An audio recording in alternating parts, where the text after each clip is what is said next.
It was late March AD 30, on the eastern shore of the Sea of Galilee. Jesus and the 12 had slipped away quietly by boat from Capernaum, seeking rest in the green park south of Bethsaida-Julias. The winter rains were gone, the air soft and clear, and the slopes above the water shimmered with new grass, olive trees, and scattered figs. Jesus, weary and dust-stained from the journey, moved among his friends with a gentle calm, the sunlight glinting on the lake behind him. But news of his departures spread swiftly. Villagers pushed out after him in boats, and others walked the long northern path around the lake. By evening, 1,000 souls had found him in the grove. They sat in little circles on the grass, sharing bread and olives, listening to the voices of Peter and the younger evangelists as twilight fell across the lawn. The next day still more came. By Monday there were 3,000, and by Tuesday night the number swelled again. On Wednesday at noon nearly 5,000 men, women, and children filled the lawns and shaded groves, the whole hillside alive with murmurs and expectant faces. Wildflowers clustered at the feet of oaks, and the air carried the mingled voices of many tongues. Rumors spread like sparks. Was this not the time foretold, when the Anointed One would feed the poor? Yet by afternoon their provisions were nearly gone. Mothers soothed restless children, men whispered of crowning Jesus as king, and tension grew with the sinking sun. Philip's boy, the Mark lad, had kept a small store of loaves and dried fish for the apostles, but even this was nearly finished. Whispers of hunger drifted through the crowd. In this rising pressure, Jesus called the apostles to a grassy rise. With the lake gleaming behind him, he looked over the multitude and asked quietly, "What shall we do with this multitude? They have been with us 3 days, and many are hungry. They have no food."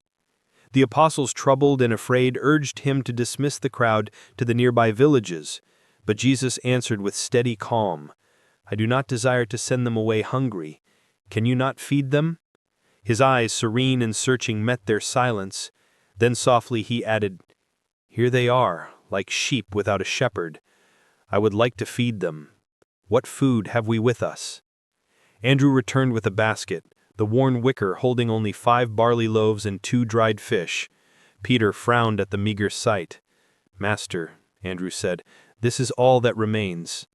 For a long moment Jesus stood utterly still, gazing beyond the crowd into the distance. Then he turned and said, "Bring me the loaves and fishes." Taking the basket in his hands, he directed the disciples to seat the people in groups of 100 and to bring the evangelists closer. The multitude shuffled into ordered rows upon the green turf. Jesus lifted the loaves to heaven and gave thanks. A great hush settled over the park. He broke a loaf and handed half to Peter, who passed it to the next. Another loaf, another blessing, another breaking. One after another until each apostle bore fragments to the crowd. The fish he blessed likewise, breaking them into pieces for Andrew to carry out. And so it began.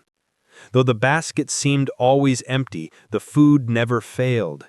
Loaves and fishes flowed from hand to hand until all were fed. Children reached out eagerly, mothers gathered bread for their little ones, and old men wept with astonishment. Murmurs of wonder turned to joyful exclamations. When all were satisfied, Jesus told his disciples to gather the remains. 12 baskets overflowed with fragments. That evening, the 5,000 sat filled and silent in the fading light, awe sweeping across the hillside like a tide. Many whispered, "Surely this is the Messiah."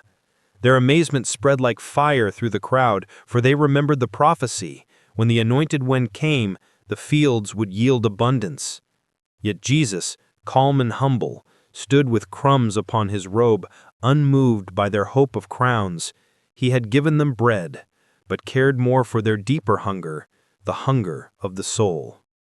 In the grass of that Galilean park, the Master had fed thousands with 5 loaves and 2 fish, leaving them astonished, filled, and eager for his next word.